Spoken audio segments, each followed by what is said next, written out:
নমস্কাৰ এই মুহূৰ্তত আহি পৰিছে সন্ধিয়াৰ কেইবাটাও গুৰুত্বপূৰ্ণ আজি 9 জানুৱাৰী অসমৰ লগতে ভাৰতৰ বিভিন্ন প্ৰান্তৰ পৰা সন্ধিয়াৰ কেইবাটাও খবৰ আহি পৰিছে এই মুহূৰ্তত জনাই আছো সন্ধিয়াৰ প্ৰথমটো গুৰুত্বপূৰ্ণ খবৰ অমিত শাহৰ কাৰ্যালয়ৰ সন্মুখতেই প্ৰতিবাদ কৰা তৃণমূল সাংসদক আৰক্ষীয়ে চুচুৰাই আটক কৰিছে এটা ডাঙৰ খবৰ অমিত শাহৰ কাৰ্যালয়ৰ সন্মুখতে প্ৰতিবাদ কৰা তৃণমূল সাংসদক আটক কৰা হৈছে অমিত শাহৰ কাৰ্যালয়ৰ সন্মুখতে প্ৰতিবাদ কৰা হৈছিল সাংসদ ডেৰেক অব্ৰাইন শতাব্দী ৰয় মহুৱা মৈত্ৰীকে ধৰি কেইবাগৰাকী দিল্লী আৰক্ষীৰ আটক দিল্লী আৰক্ষীয়ে এই মুহূৰ্তত আটক কৰিছে পৰৱৰ্তী খবৰটো হৈছে বিজেপিয়ে অসমলৈ আনিব গভীৰ অন্ধকাৰ এইবাৰ ৰাজেন গোহাঁইয়ে বিস্ফোৰক মন্তব্য কৰিছে এটা বিগ ব্ৰেকিং এই মুহূৰ্তত বিজেপি চৰকাৰ থাকিলে অসমত আহিব অধিক ভয়াৱহ দিন ৰাইজে ভালদৰে চিন্তা নকৰিলে গভীৰ অন্ধকাৰত ডুব যাব অসম যোৱা 5 বছৰে অসমখনক থানবাৰ কৰিলে বিজেপিয়ে মুখ্যমন্ত্ৰী হিমন্ত বিশ্ব শৰ্মাৰ মুখত কেৱল মিয়া শব্দহে শুনা পোৱা যায় কিন্তু সমস্যা সমাধানৰ কোনো পদক্ষেপ লোৱা নাই মুখ্যমন্ত্ৰীগৰাকীয়ে ভূমি ৰক্ষাৰ পৰিৱৰ্তে বহিৰাগতক মাটি দিছে এইখন চৰকাৰে ভূমি ৰক্ষাৰ পৰিৱৰ্তে বহিৰাগতক কেৱল মাটি দিছে চৰকাৰে কি বিশ্বাসত অসমৰ জনতাই ভোট দিব বিজেপিক এইদৰে মন্তব্য কৰিছে বিজেপিৰ বিৰুদ্ধে এইদৰে আক্ৰমণাত্মক হৈ পৰিছে ৰাজেন গোহাঁই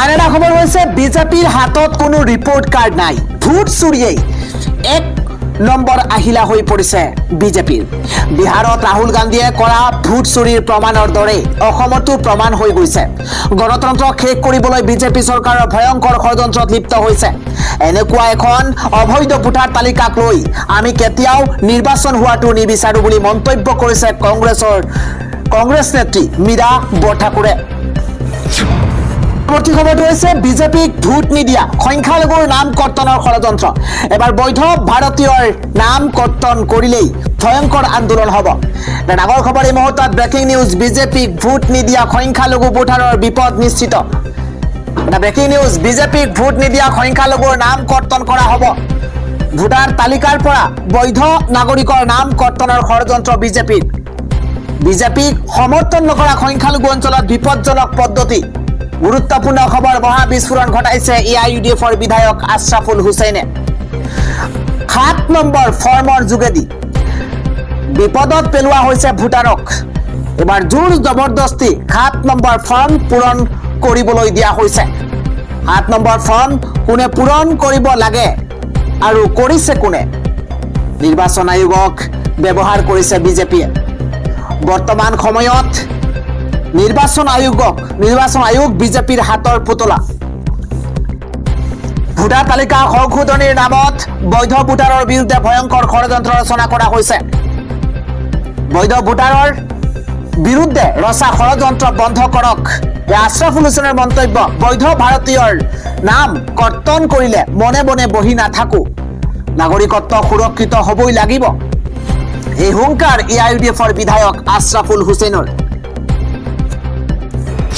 আজিৰ সন্ধিয়াৰ পৰৱৰ্তী বিগ ব্ৰেকিং নিউজ চৰকাৰী অফিচলৈ অহা দুখীয়া মানুহক হাৰাশাস্তি নকৰিব অফিচলৈ অহা কোনো মানুহৰ পৰা পইচা নাখাব মুখ্যমন্ত্ৰীৰ মন্তব্য কোনো চৰকাৰী বিষয়া কৰ্মচাৰীয়ে দুখীয়া মানুহক কষ্ট নিদিব চৰকাৰী কাৰ্যালয়লৈ অহা দুখীয়া মানুহক হাৰাশাস্তি নকৰিব অফিচলৈ অহা কোনো মানুহৰ পৰা পইচা নাখাব কোনো দুখীয়া মানুহকে বেয়া ব্যৱহাৰ নকৰিব কোনো বস্তুৱেই পাৰ্মানেন্ট নহয় সকলো বস্তুৱেই অস্থায়ী কেতিয়াবা দুখ লাগে মই মোৰ সমষ্টিৰ ল'ৰাক চাকৰি দিব পৰা নাই মুখ্যমন্ত্ৰীৰ মন্তব্য বিজেপিৰ কাম কৰি থকা ল'ৰাকো আমি চৰকাৰী চাকৰি দিয়া নাই মই মোৰ দিনত 1.5 লাখ ল'ৰা ছোৱালীক চৰকাৰী চাকৰি দিছো এয়া মুখ্যমন্ত্ৰীগৰাকীৰ মন্তব্য আগতে পঢ়িলে চাকৰি নাপায় এতিয়া পঢ়িলে চাকৰি পায় আগতে মন্ত্ৰী বিধায়কৰ ঘৰৰ মানুহে চৰকাৰী চাকৰি পাইছিল কিন্তু এতিয়া আজিৰ দিনত সেই দিন আৰু নাই সকলো শ্ৰেণীৰ লোকেই চাকৰি পাব এক পইচা নালাগে এক টকাও নালাগে পান তামোল একো নালাগে আগতে চাকৰি পাবলৈ টকা দিব লগা হৈছিল কিন্তু আজিৰ দিনত চৰকাৰী চাকৰিৰ বাবে এখন পান এখন তামোল নাখায় চৰকাৰী কৰ্মচাৰীয়ে উদাত্ত কণ্ঠৰে এইদৰে ভাষণ দিছে ৰাজ্যৰ মুখ্যমন্ত্ৰী হিমন্ত বিশ্ব শৰ্মাই।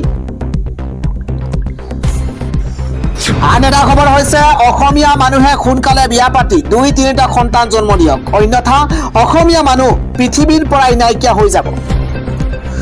এটা বিগ ব্ৰেকিং এই মুহূৰ্তত অসমীয়া মানুহে 2-3টা সন্তান জন্ম দিয়ক, অন্যথা আমি নিজৰ ঠাইতে সংখ্যালঘু হৈ যাম।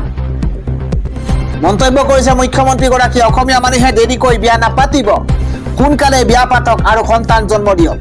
এয়া আহ্বান জনাইছে ৰাজ্যৰ মুখ্যমন্ত্ৰীগৰাকীয়ে। অসমীয়া মানুহৰ সংখ্যা কমি আহিছে, উজনিতো অসমীয়া মানুহৰ সংখ্যা নোহোৱাই হৈ গ'ল। এয়া মন্তব্য মুখ্যমন্ত্ৰীগৰাকীৰ। বেছি চিন্তা কৰি লাভ নাই, বিয়া পাতক আৰু সন্তান জন্ম দিয়ক।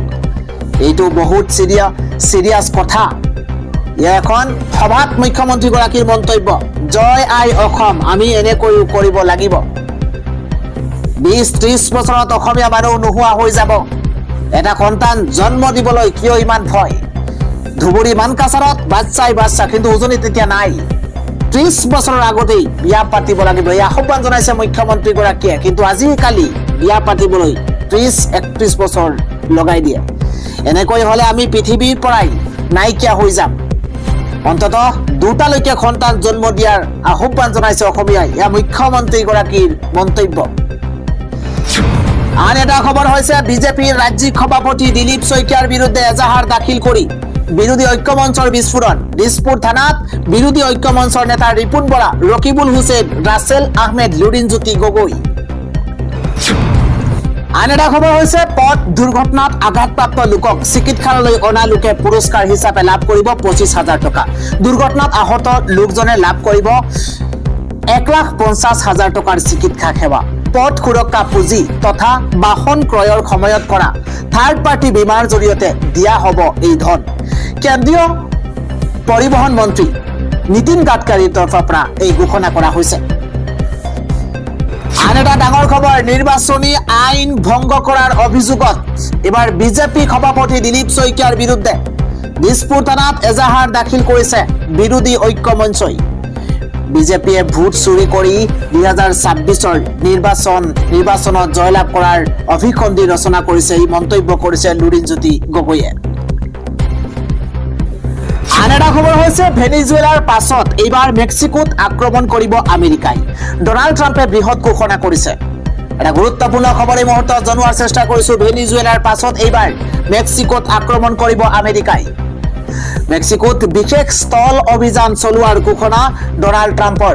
এটা গুৰুত্বপূৰ্ণ খবৰ, মেক্সিকোত বিশেষ স্থল অভিযান চলোৱাৰ ঘোষণা ডনাল্ড ট্ৰাম্পৰ। চুবুৰীয়া দেশ মেক্সিকোৰ ওপৰত যিকোনো সময়ত হ'ব পাৰে আক্ৰমণ। মেক্সিকোৰ ড্ৰাগছ সৰবৰাহকাৰীৰ বিৰুদ্ধে অপাৰেশ্যন চলাব আমেৰিকাই। এটা ডাঙৰ খবৰ, মেক্সিকোত ড্ৰাগছ সৰবৰাহকাৰীৰ শাসন চলাৰ অভিযোগ ডনাল্ড ট্ৰাম্পৰ। ড্ৰাগছ সৰবৰাহকাৰীয়ে আমেৰিকাৰ লাখ লাখ লোকৰ জীৱন শেষ কৰাৰ অভিযোগ উত্থাপন হৈছে।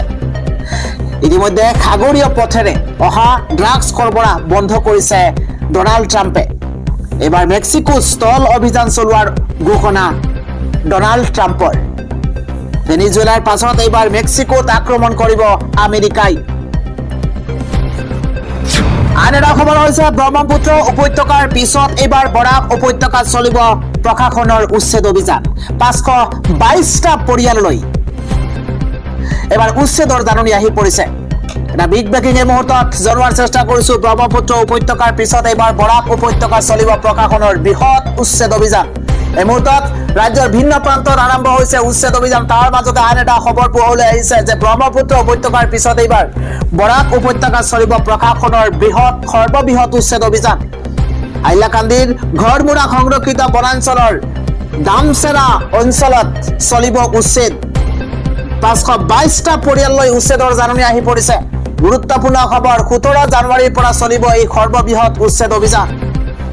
বেনাৰ আৰু মাইকৰ জৰিয়তে ঘৰ খালী কৰিবলৈ নিৰ্দেশ দিছে প্ৰশাসনে। বেনাৰ আৰু মাইকৰ জৰিয়তে এইবাৰ উচ্ছেদিতক যিসকলক উচ্ছেদ কৰিব তেওঁলোকক জাননী প্ৰদান কৰা হৈছে। অতি শীঘ্ৰেই ঘৰ খালী কৰিবলৈ আহ্বান জনাইছে প্ৰশাসনে। উচ্ছেদৰ আগতেই একাংশ লোকে নিজৰ হাতে নিজৰ সপোনৰ ঘৰখন ভাঙি চুৰমাৰ কৰিছে। ভাঙি পেলাইছে নিজৰ ঘৰখন, অন্য ঠাইলৈ গুচি গৈছে বহুকেইটা পৰিয়াল। বেদখলকাৰীৰ বিৰুদ্ধে কোনো দয়া নাই, কোনো ক্ষমা নাই নীতি এবাৰ হিমন্ত বিশ্ব শৰ্মা চৰকাৰৰ।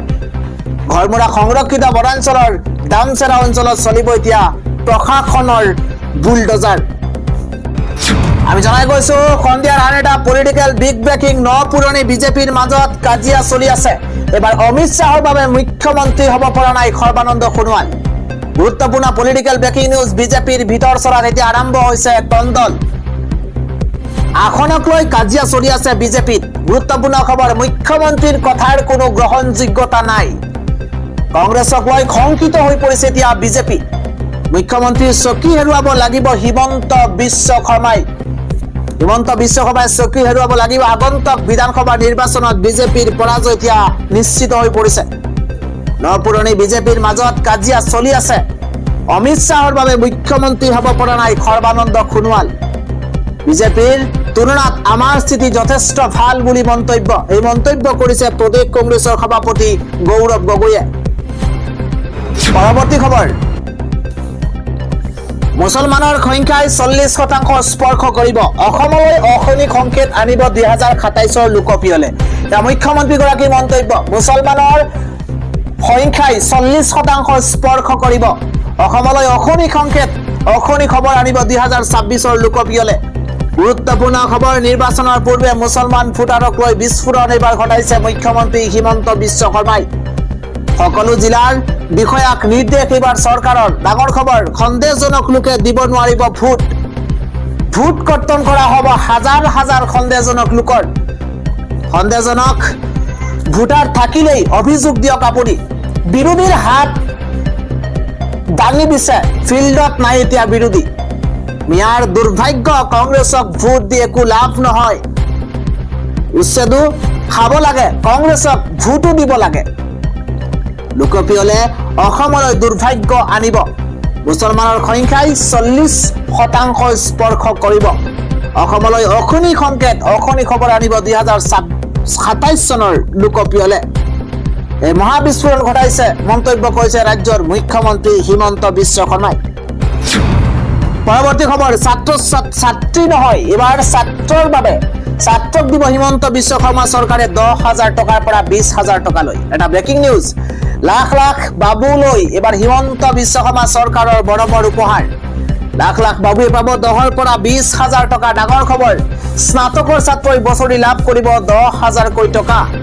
স্নাতকোত্তৰ ছাত্ৰই লাভ কৰিব বছৰি 20,000 টকা। স্নাতকোত্তৰ ছাত্ৰই 20,000 টকাকৈ লাভ কৰিব।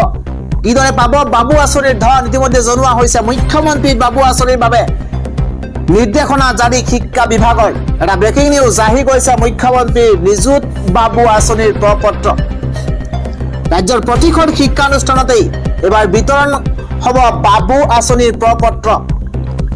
সমৰ্থ পৰ্টেল যোগে আবেদন কৰিব পাৰিব ছাত্ৰসকলে। Breaking news. ছাত্ৰসকল হ'ব লাগিব অসমৰ স্থায়ী বাসিন্দা। পৰিয়ালৰ বাৰ্ষিক আয় হ'ব লাগিব 4 লাখতকৈ অধিক। ক্ষমা কৰিব, পৰিয়ালৰ বাৰ্ষিক আয় 4 লাখতকৈ অধিক হ'ব নোৱাৰিব। আবেদনকাৰী স্নাতকোত্তৰ প্ৰথম বৰ্ষৰ নিয়মীয়া ছাত্ৰ হ'ব লাগিব। স্নাতক শ্ৰেণীৰ ছাত্ৰ বিবাহিত হলে এই আঁচনিৰ সুবিধা লাভ নকৰিব। পৰৱৰ্তী খবৰ হৈছে, বাংলাদেশৰ পৰিস্থিতিৰ প্ৰভাৱ পৰিব পাৰে অসমত। অসমৰ ভূ ৰাজনৈতিক স্থিতি উন্নত নোহোৱালৈ জেহাদী শ্লিপাৰ চেলৰ আশংকা থাকিবই। এটা গুৰুত্বপূৰ্ণ খবৰ, বাংলাদেশৰ পৰিস্থিতিৰ প্ৰভাৱ পৰিব পাৰে অসমত। সাৱধান হৈ থাকক অসমৰ জনতা। বাংলাদেশৰ পৰিস্থিতিক লৈ ডাঙৰ মন্তব্য কৰিছে ৰাজ্যৰ মুখ্যমন্ত্ৰী হিমন্ত বিশ্ব শৰ্মাই। এটা ব্ৰেকিং নিউজ। বাংলাদেশৰ পৰিস্থিতিক লৈ ডাঙৰ ঘোষণা কৰিছে মুখ্যমন্ত্ৰীগৰাকীয়ে। অসমৰ ভূ ৰাজনৈতিক স্থিতি উন্নত হ'বই লাগিব, অন্যথা অসমৰ জেহাদী শ্লিপাৰ চেলৰ শংকা থাকিবই। বাংলাদেশৰ সাম্প্ৰতিক পৰিস্থিতিও আমাৰ বাবে চিন্তাৰ কাৰণ। দিনে দিনে চুবুৰীয়া ৰাজ্যখনত হিন্দুৰ ওপৰত বাঢ়িছে আক্ৰমণ। এনে পৰিস্থিতিৰ প্ৰভাৱ পৰিব পাৰে অসমতো। গুৰুত্বপূৰ্ণ খবৰ, সতৰ্ক হৈ থাকক, সতৰ্ক হ'ব লাগিব এতিয়া ৰাজ্যবাসী। বাংলাদেশৰ পৰিস্থিতিৰ প্ৰভাৱ পৰিব পাৰে অসমত। পৰৱৰ্তী ব্ৰেকিং নিউজ। 2026ত চৰকাৰৰ এক নতুন লক্ষ্য, কিয়নো প্ৰতি মাহে 2খনকৈ জিলাত চলিব প্ৰশাসনৰ উচ্ছেদ অভিযান। 2026ত চৰকাৰৰ লক্ষ্য, প্ৰতি মাহে 2খনকৈ জিলাত উচ্ছেদ চলিব। 26ত চৰকাৰৰ নতুন লক্ষ্য প্ৰতি মাহতেই 2খনকৈ জিলাত চলিব সৰ্ববৃহৎ উচ্ছেদ অভিযান। এতিয়া মুখ্যমন্ত্ৰীগৰাকীৰ মন্তব্য, শীত হোক গৰম হোক উচ্ছেদ চলিয়ে থাকিব। ৰাজ্যত 12 লাখ বিঘা ভূমিত চলিব উচ্ছেদ অভিযান। 12 লাখ বিঘা ভূমিত চলিব প্ৰশাসনৰ উচ্ছেদ অভিযান। কি প্ৰচণ্ড শীত, কি উৎকট গৰম, তাৰ মাজতো চলিব উচ্ছেদ অভিযান। 26ত লক্ষ্য চৰকাৰৰ যে প্ৰতি মাহতেই 2খনকৈ জিলাত হ'ব উচ্ছেদ। হাতে হাতে তালিকালৈ এতিয়া সাজু হৈ পৰিছে প্ৰশাসন সাজু হৈ পৰিছে। বেদখলকাৰীৰ বিৰুদ্ধে কোনো কাৰণতে উচ্ছেদ বন্ধ নহয়, নিস্তাৰ নাই বেদখলকাৰীৰ ওপৰত। এখনৰ পাছত আন এখন জিলাত চলিছে উচ্ছেদৰ কাম। এই পৰ্যন্ত 1,60,000 বিঘা ভূমি বেদখলমুক্ত হৈছে। এয়া বৰ্তমানৰ তালিকা। বৰ্তমানে অতি কমে 12 লাখ ভূমি বেদখলকাৰীৰ কবলত আছে। সকলোকে উচ্ছেদ কৰিবই লাগিব। সকলো বেদখলী ভূমি উচ্ছেদ কৰা হ'ব। এই মন্তব্য ৰাজ্যৰ মুখ্যমন্ত্ৰী হিমন্ত বিশ্ব শৰ্মাৰ। পৰৱৰ্তী খবৰ, 27ৰ লোকপিয়লে অসমলৈ আনিব দুখবৰ। ইতিমধ্যে জনাইছো যে 40% লৈ বৃদ্ধি পাব পাৰে বাংলাদেশী মুছলমানৰ জনসংখ্যা। আন এটা খবৰ হৈছে ৰাজ্যসভাৰ প্ৰাৰ্থী হ'ব মৌলানা বদৰুদ্দিন আজমল। ৰাজ্যসভাৰ প্ৰাৰ্থী হ'ব মৌলানা বদৰুদ্দিন আজমল। এটা গুৰুত্বপূৰ্ণ খবৰ এই মুহূৰ্তত। ৰাজ্যসভাৰ 3য়খন আসনৰ বাবে আজমলক প্ৰক্ষেপ কৰিব AIUDF। ৰাহুল গান্ধী, গৌৰৱ গগৈলৈ বিশেষ পত্ৰ এবাৰ AIUDFৰ। ডাঙৰ খবৰ, মৌলানা বদৰুদ্দিন আজমলক সমৰ্থন কৰিবলৈ আহ্বান জনোৱা হৈছে। সংবাদমেল যোগে এই ঘোষণা কৰিছে AIUDF।